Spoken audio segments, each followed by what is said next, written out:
I managed to walk bare at some point. Same thing. Really difficult. I think it was the same day that a nurse from the practice did ring up, and they went into the only way to diagnose COPD, I've learned, is a spirometry test where you're attached to some machine and they clip your nose and you've got to breathe into this machine. That's the only way. That's the only way that you can really diagnose COPD. And they weren't going to do that because of the COVID issues. They don't do that. They're not prepared to do that. It's too risky.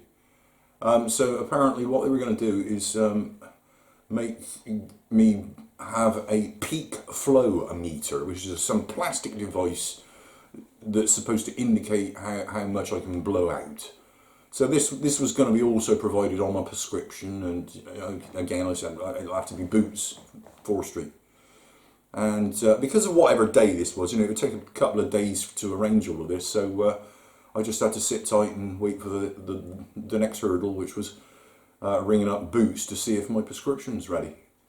So, more days went by.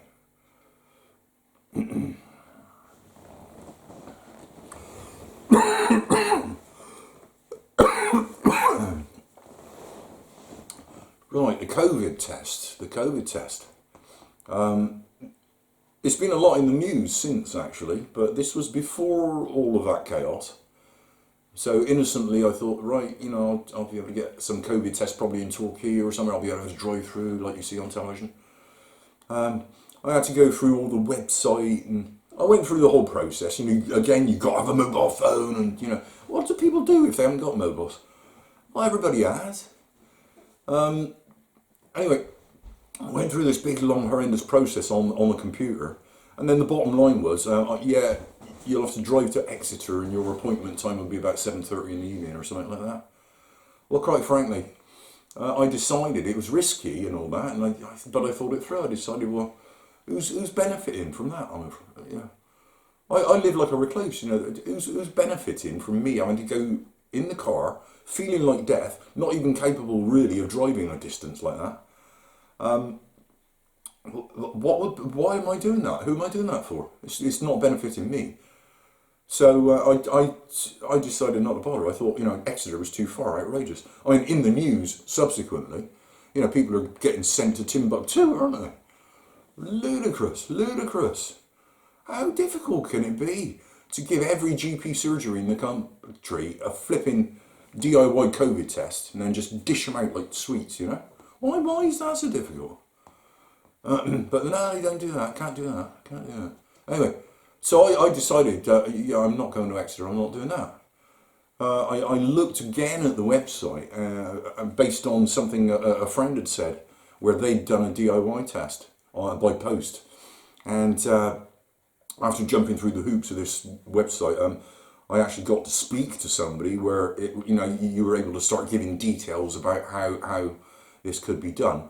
And of course, in the middle of that phone call, I get cut off. So I had to ring up and do the whole thing all over again. But thankfully, in the end, it was possible for me to arrange a do-it-yourself COVID test. That came in the post pretty promptly. So 1st of September we're up to now. It started symptomatic 19th of August, been carrying on here without any help or anything whatsoever. The COVID test came in a post. I did it after having to watch videos and look up how to do it and all that, making yourself wretch and all that. I did it as best I could. I didn't do it very well.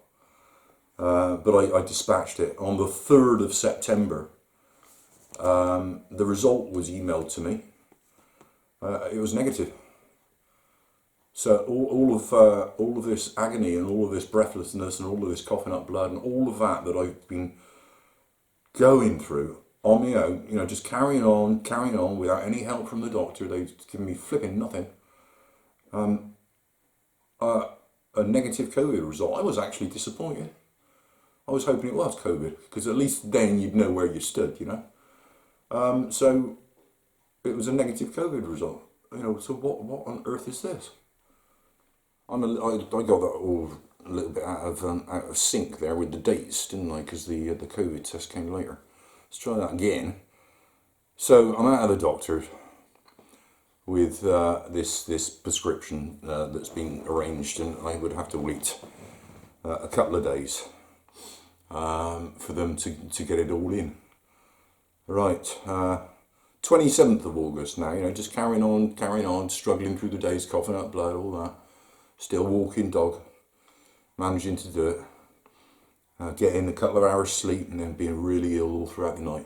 Hardly any sleep at all. Just carrying on. 27th of August now. Rang up Boots, and sure enough the prescription is there to be collected. So for the first time in my life, because I just, what else could I do? I was in such bad shape. For the first time in my life, I actually drove my car down to the central car park and paid to park. Just so that I could walk to Boots to pick up my prescription. First time I've been downtown for months. Did not like it. A lot of people around, no distancing. Some were wearing masks in the high street. Most weren't. Very busy. Didn't like it. Didn't like it one little bit. Car park was almost full. Anyway, yeah, I had to pay for parking. I really begrudge that. I've had to live an entire life watching the pennies. It's a hard habit to break. I live alone. I got my own house, and I've worked hard for the little I do have, but it's been difficult. And of course, medically retired through stress and all of that. All I have is a post office pension, occupational pension, very small amount of money, very small. So I have to watch the pennies. I really have to watch the pennies. I've never been given anything by society. I've never had a benefit of any description in my life. I've never had unemployment benefit, not a penny. Never ever have had. I got a bit of money in the bank, and that ensures that I never qualify for any benefits whatsoever. So I got to watch the pennies. It's tough. I got to watch the pennies. So I went into Boots, with the mask on and all that. Very, very difficult to breathe when you're having breathing problems with a mask on. You got to feel for some of these people who say, "Oh, I'm exempt." Very stifling, horrible feeling when you're having trouble breathing at the best of times. Right, I got my prescriptions. What was my prescription? It turns out that all this nonsense that the doctor was suggesting. That's what I came to. Does that show on there? I don't suppose that'll be in focus. To get my prescription from Boots, I had to pay them £36.60. That was a shock. I was outraged. I had no choice, of course, but flipping outraged. For one of the few times in my life that I'm desperate for help, and I'm being charged £36.60 just for whatever the doctor had prescribed. Right, what had the doctor prescribed? Antibiotics. What was it? 7-day course, 3 a day of antibiotics. That was just to cover, it might be an infection. We'll just cross that off. We'll take antibiotics. So I had to go through the hurdle of making sure I took those every day at certain times, and for 7 days. No use, no effect whatsoever. All of the horrendous symptoms continued. Agony, just flipping agony, day after day after day. That was item 1. Item 2 was the peak flow meter that I have only ended up with because they were refusing to do the spirometry test, which should be done for COPD. That is what's in the box. It's a peak flow meter. What you do, there's a meter on there, and what you're supposed to do with a bit of paper that's in the box there, you're supposed to blow into that, I think 3 times a day. I did it loads more than that because I just wanted a better picture of what was going on. And this is what you do. This little red thing here, you get a full lung. You'd normally be stood up to do it. I'll do it now just for a laugh. See what I can blow. You get a full lung.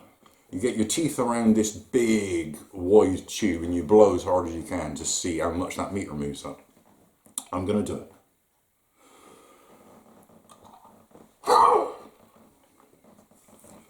Right. real-time result here. Can you see that? Can you see where the green is? Up there above the green, that would be a good sort of normal blow. Can you see where my blow is? Way down in the red, hardly even moved the scale. On this occasion, it's 110. A more normal blow would be up around 500.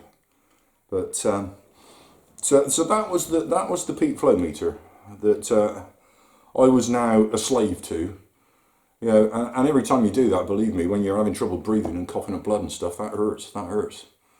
That's not easy to do.